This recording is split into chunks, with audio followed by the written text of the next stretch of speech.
Imagine being a soldier who has marched across Europe under the banner of the Third Reich. You've been told, again and again, that America is weak, a land of corruption, laziness, and no real discipline. Nazi propaganda insists that the United States cannot stand against the might of Germany. But then, you are captured. You are transported across the ocean, and what you see with your own eyes shatters everything you thought you knew. Instead of rubble, you find cities shining with electricity. Instead of hunger, you see supermarkets overflowing with food. Instead of weakness, you witness factories working day and night, producing more planes, tanks, and ships than Germany could ever dream of. This is the moment when thousands of German soldiers realized the war was already lost, not on the battlefield, but in the sheer scale of America's industrial power.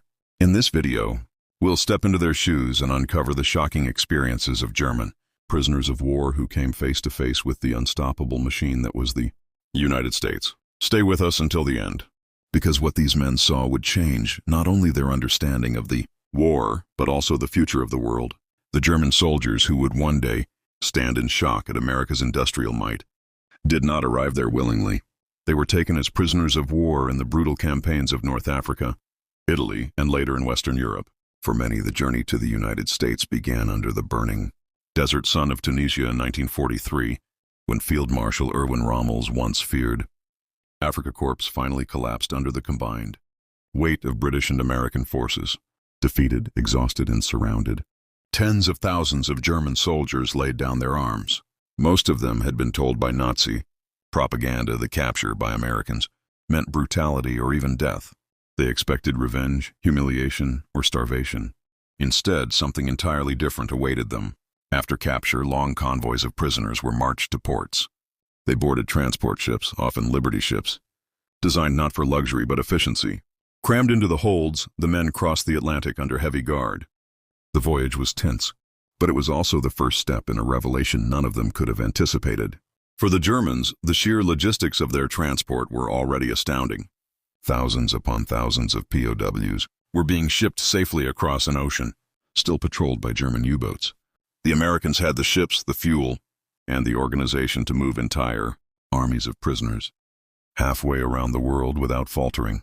Many German soldiers, even at this early stage, began to realize that they were facing an enemy with almost limitless resources. When the ships docked in ports like Norfolk, New Orleans, or New York, the prisoners were stunned by what they saw. America was not bombed out rubble. The skyline was intact.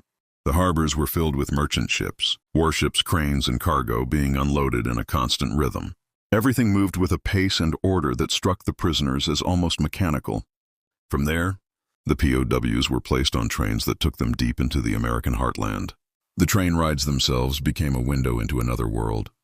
As the locomotives thundered across endless tracks, the German soldiers stared out at sprawling farmland, busy towns, and intact factories.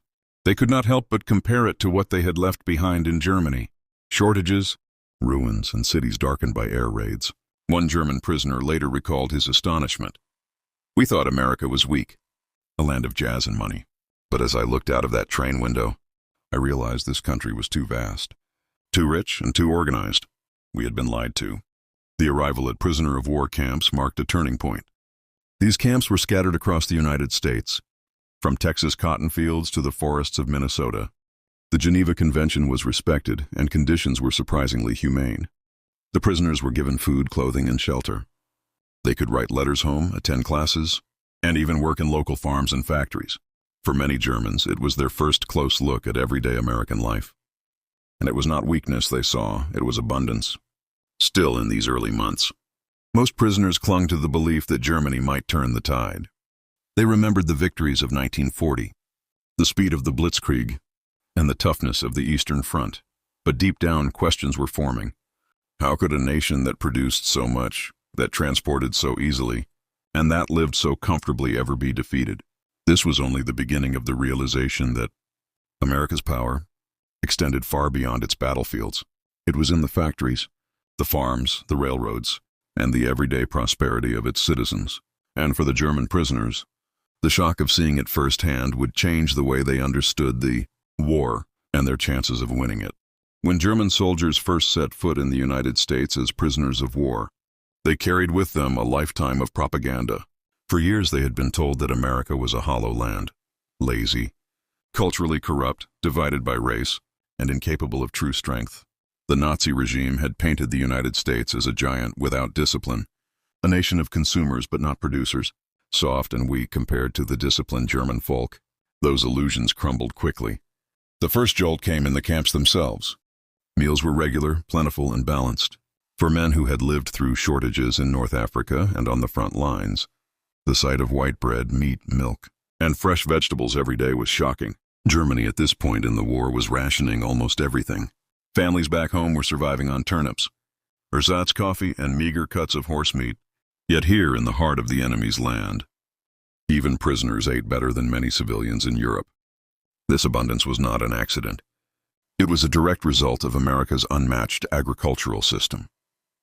German POWs often worked on farms, helping to harvest wheat, corn, or cotton. They were stunned by the scale, vast fields stretching beyond sight, tractors working with mechanical efficiency, and silos overflowing with grain. In Germany, farms were smaller, fragmented, and increasingly short of labor as more men were drafted into the Wehrmacht. In America, mechanization filled the gap. One farmer with a tractor could do the work of dozens. But it wasn't only farms. Many POWs were put to work in lumber mills, canneries, or construction projects. There, they encountered machines and tools in common use in America that were luxuries or even unheard of in Germany. Assembly lines moved at speeds they could barely comprehend. Factories were humming around the clock, producing not only weapons but consumer goods. It was as if the war hadn't drained America at all. Prisoners also noticed something else, the casual wealth of ordinary Americans. When taken to work sites, they saw cars everywhere. To many Germans, a car was a rarity, often reserved for officers or the wealthy. In the United States, mechanics, farmers, even laborers owned automobiles. Streets bustled with traffic and gas stations were full. The contrast with Germany, where fuel was scarce and civilians often resorted to bicycles or walking, was hard to ignore.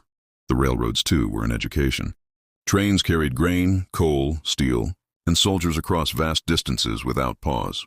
The network seemed endless, its scale dwarfing the systems in Europe. POWs realized that the same trains carrying them across the Midwest were also transporting tanks to the coasts, bombers to the assembly plants, and food to the armies overseas. It was an unbroken chain of logistics that no bombing campaign could hope to sever. One German officer, reflecting later, wrote, "We thought the Allies would soon tire of war. Instead, in America, I saw an engine that grew stronger with every month. We were fighting against a nation that could feed itself, arm itself, and still live in comfort." Equally shocking was the spirit of the civilians. Prisoners expected hatred. Instead, they found indifference or even politeness. Guards followed the rules, farmers treated them fairly, and local communities often ignored them. In some areas, especially in the South and Midwest, POWs were even allowed to attend church services under supervision. For soldiers raised on the image of Americans as barbaric enemies, this calm treatment was disorienting. It also made them question the very foundation of Nazi propaganda. If America was weak, how could it sustain such abundance? If it was degenerate, how could it organize such discipline? The disconnect between what they had been told and what they now witnessed was impossible to deny. The true blow, however, came from the realization that America could fight a global war without exhausting its society. Back home, Germany was bleeding. Cities like Hamburg, Cologne, and Berlin were reduced to rubble under relentless Allied bombing. Civilians hid in bunkers, food was scarce, and morale was collapsing. Yet in America, life went on almost as normal. Families shopped in supermarkets overflowing with goods. Movie theaters were crowded, and children played on safe streets. The war for the United States was happening far away. For Germany, it was happening everywhere. Slowly, German POWs began to understand that they were not simply prisoners of war. They were witnesses to an imbalance of power so vast that victory was mathematically impossible. No matter how bravely German soldiers fought, they could not outproduce, outfeed, or outlast a nation like this. By the end of 1943 and into 1944, this realization spread through the camps. Whispered conversations among prisoners shifted from confidence to quiet doubt. Letters home, carefully censored but still revealing, hinted that many had already accepted the truth. The war could not be won. And all it took to convince them was the sight of America itself. For the German soldiers, Life inside the American prisoner of war camps became the clearest window into the strength of the enemy.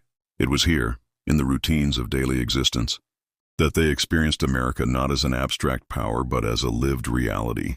The camps were designed according to the Geneva Convention. Prisoners were housed in barracks, given clothing, and most importantly, fed regularly. For many Germans, the meals themselves were the first undeniable proof of America's prosperity. Plates carried white bread, potatoes, meat, butter, and coffee. To men used to the ration cards of Germany, where substitutes like acorn coffee and sawdust-filled bread were common, this food seemed luxurious. Some POWs gained weight, 10, 20, even 50 pounds during their internment. A shocking contrast to the starving civilians back home. This abundance was not limited to meals. POWs had access to libraries, sports equipment, and even classes. Universities and local teachers sometimes offered courses in English, mathematics, or history. For soldiers raised in an atmosphere of strict military discipline and hardship, the opportunity to read books or play soccer within the wire fences was unexpected, almost surreal. Work assignments added another layer to the revelation. Many prisoners were employed in agriculture, helping American farmers harvest crops or tend livestock. They quickly realized that farms here operated on a completely different scale. Tractors, combines, and automated equipment turned a single family into a force of production greater than an entire German village. Crops grew in fields that stretched further than the eye could see. German POWs, who had been taught that their homeland was the land of efficiency, now admitted, sometimes reluctantly, that America had mastered efficiency in ways Germany never could. Others were placed in lumber mills, food canneries, or construction projects. Here they handled tools and machinery that were far more advanced than what was available in wartime Europe. They saw conveyor belts moving with relentless speed, cranes lifting massive loads, and workers who operated as part of a smooth, continuous system. Even ordinary American laborers seemed surrounded by a wealth of resources, proper boots, protective gloves, and plenty of food during breaks. One prisoner later recalled, "We thought the Americans were soft, but I saw workers in overalls, sweating all day, and going home in cars that most Germans could never afford. They were not soft, they were strong in a different way." Another shock came from the scale of transportation. Trucks delivered goods day and night. Trains rumbled past the camps carrying coal, steel, or food. Highways were busy with traffic, and in the skies overhead, airplanes flew freely without fear of bombs. In Germany, transport was broken, rails twisted by Allied bombing, and cities blackened by smoke. In America, it all functioned as if war was barely a burden. Daily life also revealed the social fabric of the United States. The prisoners had expected hatred, perhaps even violence, from civilians. Instead, they encountered a curious mix of indifference and politeness. Guards followed the rules, farmers paid fair wages, and sometimes townspeople exchanged small gifts, apples, cigarettes, or newspapers, while segregation and prejudice were real in America. To the POWs, the society still seemed more tolerant and orderly than Nazi propaganda had ever admitted. Leisure hours reinforced this impression. Camps organized orchestras, theatrical performances, and even newspapers written by the prisoners themselves. With access to American magazines and radio, they were exposed to a flood of information: sports scores, Hollywood films, jazz music, and reports of Allied victories. The contrast was overwhelming. Germany censored news and silenced dissent. In America, information flowed freely, even to its enemies. Perhaps the most profound realization came from the simple fact that America could afford all of this, even for its prisoners. Feeding, clothing, and educating enemy soldiers during a global war would have bankrupted most nations. For the United States, it was merely a fraction of its capacity. Slowly, the psychological effect deepened. Men who had once believed in the inevitability of German victory began to confess doubts. Around campfires or in whispered conversations at night, they admitted that what they were witnessing was not temporary, it was structural. America's abundance was not a facade, it was built into the very bones of the country. By 1944, as the Allies landed in Normandy and advanced across France, German POWs in America already knew the truth. Even if their armies fought bravely, they could not match what they saw around them every day. For them, the war was already lost, not in the trenches, but in the factories, farms, and railroads of the United States. The daily routines of camp life had transformed into daily reminders of German defeat. Every meal, every tractor, every passing train drove home the same point. The industrial giant they were facing was simply too powerful to overcome, and for the soldiers trapped behind barbed wire, that realization was more devastating than any battle. As months turned into years, the German prisoners of war settled into a strange rhythm of captivity. Yet behind the routine of meals, work assignments, and recreation, a deep psychological transformation was taking place. For many of these soldiers, it was in the American camps, not on the battlefield, that they first accepted a bitter truth. Germany could not win the war. The evidence surrounded them daily. Letters from home told of bombings, hunger, and despair. Families wrote about cities reduced to rubble, shortages of coal in winter, and children surviving on watery soup. At the same time, the prisoners themselves were gaining weight, working with advanced machinery, and witnessing a society that seemed untouched by destruction. The contrast was so stark that it felt almost surreal. Some soldiers admitted their guilt privately. How could they, as German men, eat better as captives than their own families did in the fatherland? For many, this realization cut deep into their loyalty to the Nazi regime. It was one thing to lose on the battlefield. It was another to see that the enemy could provide more for its prisoners than Germany could provide for its citizens. The shock grew stronger as news of America's war production became undeniable. Even in captivity, the Germans heard reports of the sheer numbers. Tens of thousands of aircraft produced each year, hundreds of ships launched from American shipyards, and tank factories running day and night. They had lived through shortages of bullets and fuel on the front. Here, in the land of their enemy, those shortages did not exist. One prisoner, a former officer, later recalled, "When I saw American factories, I understood at once. Germany could never hope to equal this.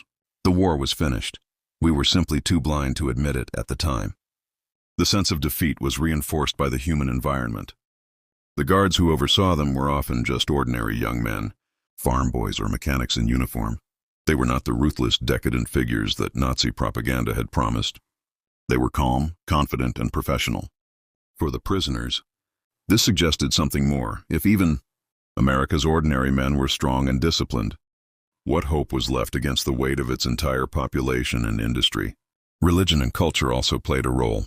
Many POWs were allowed to attend church services or celebrate Christmas with donated gifts. They saw communities willingly spending money and time to show kindness to their enemies. For men raised under a regime that demanded absolute loyalty to the state, this generosity was confusing and humbling. It made them question the moral superiority they had been taught to believe Germany possessed. By late 1944, whispers of doubt had turned into open conversations. In the barracks at night, soldiers discussed the fate of their homeland. Some still clung to hope, imagining secret weapons or miraculous counterattacks, but most quietly acknowledged what they saw with their own eyes. America's strength was not temporary, and Germany was being crushed under its weight. The psychological collapse was not dramatic. It was gradual, like a tide eroding a wall. Every loaded freight train, every well-stocked grocery store, every healthy American child. They glimpsed through the fences chipped away at their confidence. By the time Germany officially surrendered in May 1945, many POWs were not surprised. They had already surrendered in their minds long before, the day they realized that America's industrial might was insurmountable. For some, this realization became a turning point in their lives. After the war, a number of former POWs chose to return to the United States as immigrants. They remembered the abundance, the fairness, and the opportunities they had seen even in captivity. They wanted their children to grow up in a land that had seemed, at the time, almost invincible. For others, the memory was more painful, a reminder that they had fought and sacrificed for a cause that was doomed from the start. They carried the bitter knowledge that their courage had been wasted against a giant they could never overcome. But whether they returned as settlers or as broken men, the lesson was the same. The real defeat of Germany had not come from a single battle, or even from the bombs that fell on Berlin. It had come in the quiet realization, within the hearts of ordinary soldiers, that America's strength was beyond challenge. For those prisoners who gazed out through the barbed wire at the endless trains, the bustling farms, and the vast factories, the conclusion was inescapable. Germany could fight bravely, but it could not win. The German soldiers arrived believing in their own strength, but what they saw in America shattered that illusion forever. Industry, abundance, and unity made it clear this war could not be won. Their surrender wasn't just on the battlefield. It was in their minds. Long before the fighting ended,